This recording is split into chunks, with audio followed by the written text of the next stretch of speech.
আফগানিস্তানের বিরুদ্ধে পাকিস্তানের যুদ্ধ ঘোষণা, কাবুল সহ 3টি শহরে হামলা, 228 তালেবান যোদ্ধা নিহতের দাবি ইসলামাবাদের, উদ্বিগ্ন জাতিসংঘ সহ আন্তর্জাতিক অঙ্গন।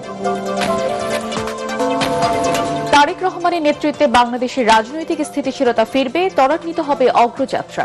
জেদ্দায় ওআইসি সচিবালয়ে পররাষ্ট্রমন্ত্রীর সঙ্গে বৈঠকে মুসলিম বিশ্বের প্রতিনিধিরা। দেশের উন্নয়ন অব্যাহত রাখতে রাজস্ব আয় বাড়ানো জরুরি মনে করেন অর্থমন্ত্রী আমির খসরু। বললেন, ট্যাক্স বাড়ানোর মাধ্যমে বিনিয়োগ বাড়াতে হবে।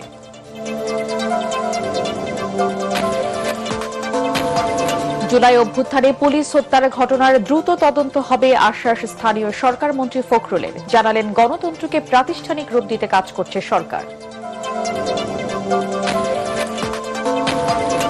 এবং ছুটির দিনে শিশুদের পদচারণায় মুখর বইমেলা, কাকতাড়ুয়ার পাপের শোতে কেটেছে সিসিমপুর না থাকার হতাশা। বিকেলে জনসমাগম সন্তোষজনক।